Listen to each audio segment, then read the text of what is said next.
குருவுக்கு சமர்ப்பணம். அவர் இல்லாவிடில் தொலைந்திருப்பேன். இப்போ நாம நிறைய ஆன்மீக பாதையில வர்றதுக்கு வயசாகணும், எல்லா நம்ம குடும்ப விஷயங்கள் எல்லாத்தையும் முடிச்சுட்டு புள்ள பொண்ணுங்களுக்கெல்லாம் கல்யாணம் பண்ணிட்டு நம்ம கடமைகள்லாம் முடிச்சதுக்கு அப்புறம் ஆன்மீகத்துக்கு போகலாம் அப்படின்னு சொல்லி பொதுவா உலகத்துல இருக்கிற எல்லாருக்கும் அப்படி தோணும். கடமைகள்லாம் இருக்கு, இப்பெல்லாம் போனா ஆன்மீகத்துல போனா நம்ம கடமைகளை பார்க்க முடியாது, அதனால அதெல்லாம் முடிச்சுட்டு போகணும் அப்படின்னு நினைப்போம். ஆனா அது சரியான விஷயமா அப்படின்னா இல்லை, அது சரியான விஷயம் இல்லை. 12 வயசு ஆன உடனே ஆன்மீகத்துக்கு போயிடணும் அப்படின்றத நம்ம ஞான நூல் சொல்லுது. ஏன் அப்படின்னா அந்த 12 வயசுல இருந்து அவனுக்கு பதியக்கூடிய மனசுல பதியக்கூடிய நல்ல விஷயங்கள், இறைத்தன்மைகள், இறைவனுடைய அந்த அனுபவங்கள்லாம் அவனுக்கு அந்த 12 வயசுல இருந்தே உள்வாங்கினான்னு சொன்னா ஃபியூச்சர்ல அவன்லாம் ஒரு மிகப்பெரிய ஞானம் அடைந்த ஒரு ஞானியா வர்றதுக்கான அனைத்து வாய்ப்புகளும் அவனுக்கு இருக்கும். அப்போ காரணம் என்ன, ஏன் அப்படின்னா அந்த உலகாய அந்த சுகங்கள் இன்பங்களை எல்லாம் ஒவ்வொன்றா தவிர்த்துக்கிட்டே கடைசியா அந்த நிலைக்கு அவனால இந்த உலகத்துல ஆன்மீகம் பரவறதுக்கான அனைத்து வேலைகளையும் அவன் செய்வான்.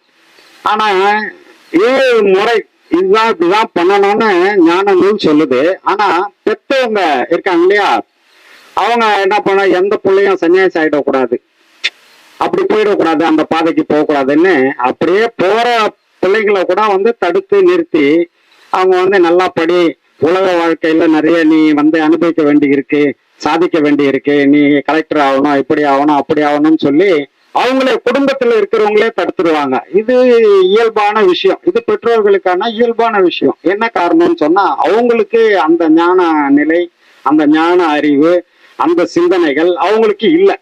அதனால அவங்க அப்படிதான் சொல்லுவாங்க, அப்படிதான் செய்வாங்க. ஆனா அந்த இயல்பான விஷயத்த உள்ள கொண்டு வர்றதுக்கான முயற்சி அந்த ஒரு சின்ன வயசுலயே, ஒரு 12 வயசுலயே ஒரு குழந்தை கை கொள்ளுது, அது போகுது, அதுக்கு முழுமையா அதுல ஈடுபாடு இருக்குன்னு சொன்னா பெரும்பாலும் தடுக்கிறதுக்கு முயற்சிக்க கூடாது. ஆனா அதுக்காக சன்னியாசியவும் விட்டுற வேண்டிய அவசியமும் கிடையாது. அந்த பிள்ளைங்களை அந்த ஆன்மீக பாதையிலேயே வளர்த்து, ஆன்மீகத்திலேயே இருந்து, ஆன்மீக பாதையிலேயே வளர்ந்து, அது திருமணம் பண்ணிக்கிட்டு உலக வாழ்க்கையையும் அனுபவிச்சுட்டு அந்த உலக வாழ்க்கையில இருந்தே ஆன்மீகத்தை மற்றவங்களுக்கு புரிய வைக்கக்கூடிய அளவுக்கு அந்த குழந்தைகளை பக்குவப்படுத்தணும். இது பேரண்ட்ஸோட வேலை. ஏன்னா நாளைக்கு பார்த்துக்கலாம்னா, நாளை நமனின் முறை நாள், நாளை நமனின் முறை நாள், நமன்னா யமன், நாளைக்குன்னு சொன்னா நாளைக்கு யமனோட முறை நாளா இருக்கும். உனக்கு தெரியுமா அது? நாளைக்கு யார் வருவாங்கன்னு? நாளைக்கே யமன் நம்ம எதிர்க்க ஓலை எண்ணிக்கலாம்ப்பா, உனக்கு கதை முடியுது, வா வா கிளம்புன்னு சொல்லலாம். அதனால நாளை என்பது யமனின் முறை நாள் அப்படின்னு நீ மனசுல வச்சுக்கிட்டு இன்றையில இருந்தே, இப்போதுல இருந்தே, ஏன்னா இதுதான் நிகழ்காலம் தான் உன் கையில.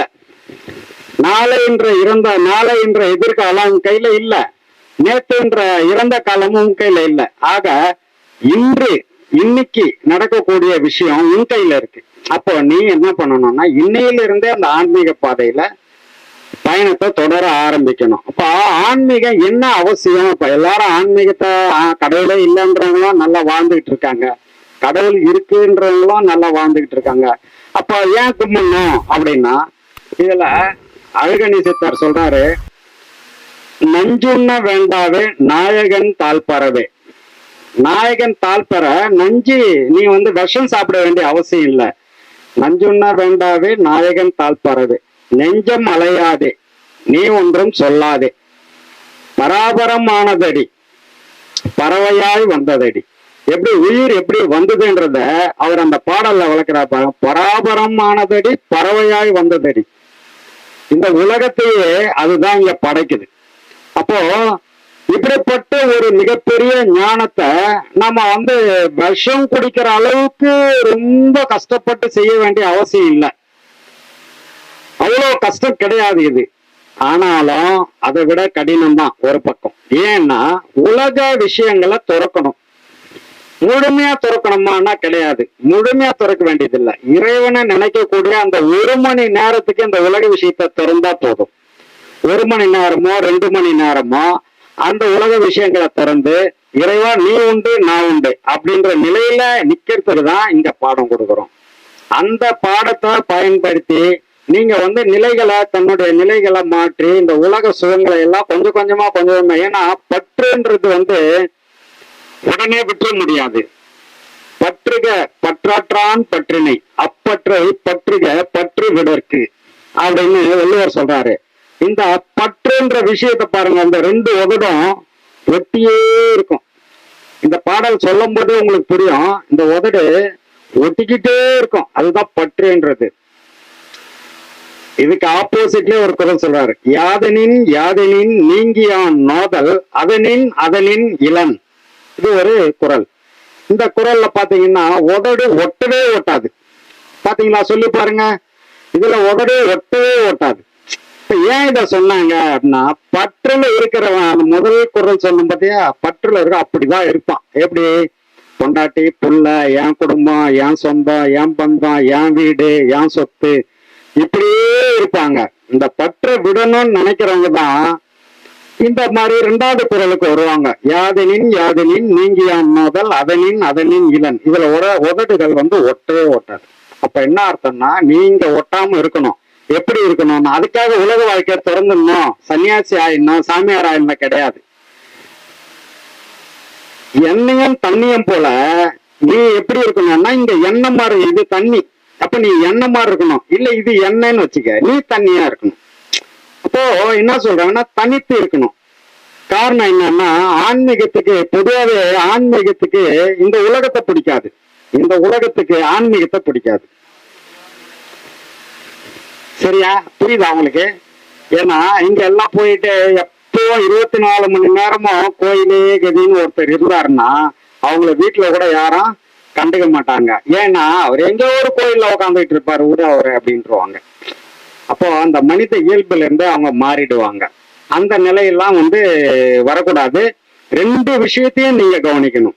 குடும்பம்ன்ற ஒரு கையில குடும்பத்தையும், ஒரு கையில ஆன்மீகத்தையும் பிடிக்கணும். ஏன் அது 2த்தையும் பிடிக்கணும்னு சொன்னா, அப்பதான் இந்த உலகத்துல இருக்கிற துன்பங்கள்ல மாட்டாம, அப்படியே உனக்கு விதிப்படி சில துன்பங்கள் ஏற்பட்டாலும் கூட அதை நீ உள்வாங்கிக்கிட்டு, இது விதிப்படி நடக்குது, இறை செயல் இல்லாம எதுவும் நடக்காது, ஆக இது இறை செயலால தான் நடக்குது, ஏதோ ஒரு வகையில ஏதோ ஒரு பாவ புண்ணியங்கள் நம்மளை சேருது, வினை முற்றிய பிறகு அது நம்ம கிட்ட வந்திருக்குது, இதை அனுபவிச்சுதான் தீர்த்தாகணும், அதனால இதை அனுபவிக்க நான் தயாருன்னு மனநிலையை நீங்க மாத்திப்பீங்க.